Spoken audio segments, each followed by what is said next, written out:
অংগনবাড়ী কৰ্মী, মিনি কৰ্মী আৰু সহায়িকাসকলক জ্ঞাতাৰ্থে জনাবলৈ ওলাইছোঁ এক অতি গুৰুত্বপূৰ্ণ খবৰ। হেল্ল' ফ্ৰেণ্ডছ, মই জিনিতা নাথ। মোৰ অন্য এটি ভিডিঅ'লৈ আপোনালোক সকলোকে জনাইছোঁ স্বাগতম। যিসকল বন্ধু বান্ধৱীয়ে মোৰ চেনেলটো নতুনকৈ চাই আছে, প্লিজ চেনেলটো ছাবস্ক্ৰাইব কৰি ল'ব।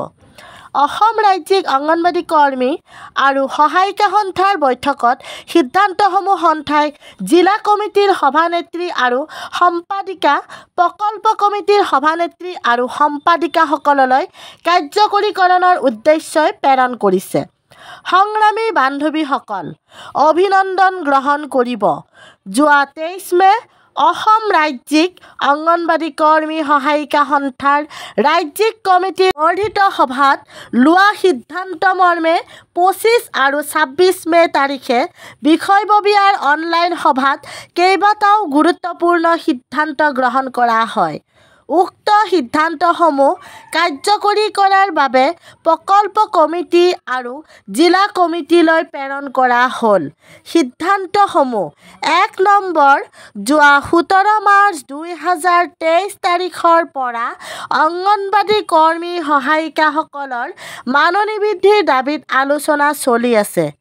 এই সময়ছোৱাত বিভাগীয় সঞ্চালক মহোদয়ৰ লগত কেইবাবাৰো আলোচনা হয়।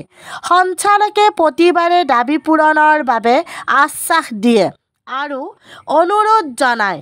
আজি সদ্যহতে সঞ্চালকৰ প্ৰতি সন্মান জনাই অসহযোগ কাৰ্যসূচী সাময়িকভাৱে স্থগিত ৰখা হয়।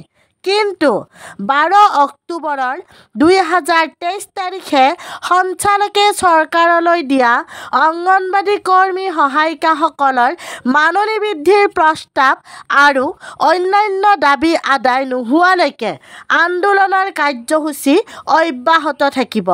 2 নম্বৰ, কাৰ্যালয়ৰ পৰা যোগান ধৰা মোবাইলৰ মাধ্যমেৰে 1/6/2024 তাৰিখৰ পৰা পোষণ মাধ্যমেৰে অংগনবাড়ী কেন্দ্ৰৰ কাম-কাজৰ খতিয়ান দিয়া হওক।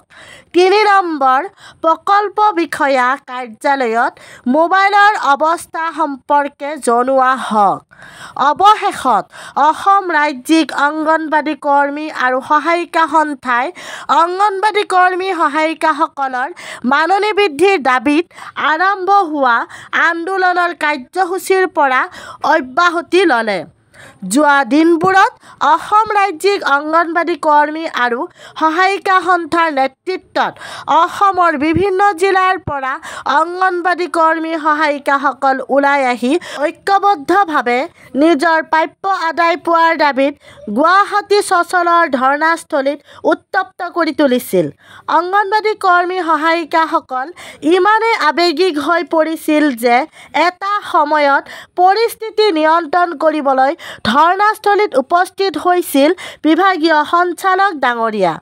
সঞ্চালক ডাঙৰীয়াৰ বিভিন্ন প্ৰতিশ্ৰুতি আৰু বিভাগীয় মন্ত্ৰী অজন্তা নেওগ ডাঙৰীয়ানীৰ লগত সাক্ষাৎকাৰৰ পিছত অসম ৰাজ্যিক সন্থাৰ গুৱাহাটী চচলৰ ধৰ্ণাস্থলী ত্যাগ কৰাৰ সিদ্ধান্ত আৰু বৰ্তমান মাননি বৃদ্ধিৰ দাবীত যি অসহযোগ চলি আছিল সেয়াও স্থগিত ৰখাৰ সিদ্ধান্ত।